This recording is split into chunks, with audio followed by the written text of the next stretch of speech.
Hi hello welcome back to my YouTube channel. അപ്പോൾ ഇന്ന് ഞങ്ങൾ ഹരിതര വീട്ടിലാണ് കേട്ടോ പോകുന്നത്, ഹരിതര ഉണ്ണീനെ കാണാൻ വേണ്ടിയിട്ട്. അപ്പോൾ ഞങ്ങൾ +2 മുതലുള്ള തിക്ക് ഫ്രണ്ട്സാണ്. ഞങ്ങൾ 5 പേരായിരുന്നു ഉണ്ടായിരുന്നത്. ഞാൻ, ഹരി, ഫറുഹ, പിന്നെ റംസി, പിന്നെ അനുഷ. അങ്ങനെ ഞങ്ങൾ 5 പേരായിരുന്നു കേട്ടോ. അതിൽ ഫറു മാത്രമാണ് ഇപ്പോൾ നാട്ടിലില്ലാത്തുള്ളൂ. കാരണം അവളെ ശരിക്കും മിസ് ചെയ്തായിരുന്നു കേട്ടോ ഇന്ന്. ഞങ്ങളെല്ലാവരും ഉണ്ടായിരുന്നു. എല്ലാവരും എന്ന് പറഞ്ഞാൽ ഞങ്ങളും പിന്നെ ഞങ്ങളുടെ കുട്ടികളുണ്ടായിരുന്നു. അപ്പോൾ ഇത് കാണുന്നതാണ് കേട്ടോ റംസി ടുണ്ണി. ഇതാണ് ഹരിതയുടെ വാവയുടെ പേര് ഇഷാൻ എന്നാണ്. അപ്പോൾ ഇഷാൻ വാവനെ ഞാനിപ്പോൾ കാണിച്ചു തരാം കേട്ടോ നിങ്ങൾക്ക്. അപ്പോൾ ഇതാണ് ഇഷാൻ വാവ. അപ്പോൾ ഞങ്ങൾ കുറേ കാലങ്ങൾക്ക് ശേഷമാണ് കേട്ടോ, അധികം ഒരു ഗ്യാപ്പ് വന്നായിരുന്നു ഇപ്പം ഒരു മീറ്റപ്പ് ചെയ്യാൻ വേണ്ടിയിട്ട്. അപ്പോൾ അതാണ് കുറേ കാര്യങ്ങൾ പറയാനുണ്ടായിരുന്നു.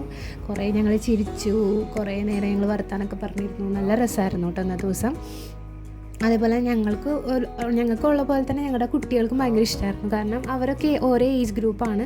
അപ്പോൾ അവരും കുറേ കളിച്ചു. ഇന്ന് നല്ലൊരു ഹാപ്പിയസ്റ്റ് ഡേ ആയിരുന്നു കേട്ടോ എൻ്റെ ലൈഫിലെ. എനിക്ക് വേറെ ഫ്രണ്ട്സ് ഉണ്ടെങ്കിലും എൻ്റെ ലൈഫിലെ ഏറ്റവും പ്രിയപ്പെട്ട ഇവർ തന്നെയാണ് കേട്ടോ. ഞാൻ സ്ട്രഗിൾ ചെയ്ത മൊമെൻറ്റിലൊക്കെ ഇവരെൻ്റെ കൂടെ ഉണ്ടായിരുന്നു സപ്പോർട്ടായിട്ട്. അപ്പോൾ റംസി ഇറങ്ങാണ് കേട്ടോ പയ്യനെ. അവളുടെ ഹസ്ബൻഡാണത് ജാഫർ. അതുപോലെ തന്നെ മൂത്ത മോളാണ് കേട്ടോ ലയറു. അപ്പോൾ ഇത്രയൊക്കെ ഉള്ളൂ ഗായ്സ്. അപ്പം നിങ്ങൾക്ക് വ്ളോഗ് ഇഷ്ടമായെങ്കിൽ ലൈക്ക് ചെയ്യുക. ചാനൽ ആദ്യമായിട്ട് കാണുന്നവർ സബ്സ്ക്രൈബ് ചെയ്യുക കേട്ടോ. Okay, bye.